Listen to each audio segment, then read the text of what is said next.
Dyma'r unig beth allwch chi drio wneud adre. Mwy o rocedi nawr. Fi'n mynd i ddangos i chi sut mae creu roced wrth ddefnyddio rhein. Papur, pensil, pren mesur, siswrn, glud, soda pobi, vinegar a chanister ffilm. Lapiwch y papur o gwmpas y canister a'i dorri i'r maint cywir. Yna, gludwch y papur o gwmpas y canister. Yna, tynnwch lun cylch gyda tua chwarter wedi'i dorri allan, bach fel pizza ar ôl i chi fwyta daislis. Torrwch e mas a'i rolio i greu côn a'i ludo ar ben eich roced.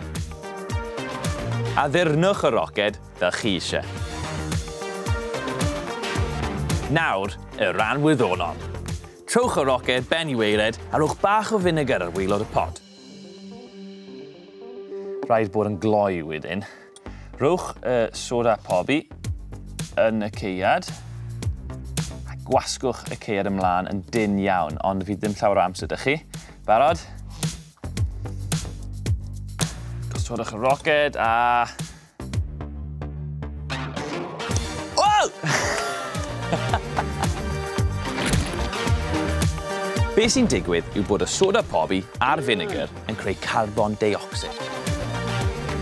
Mae'r nwy yma'n creu gwasged yn y canister sy'n cynyddu nes ei fod yn ffrwydro a lansio'r roced i'r awyr.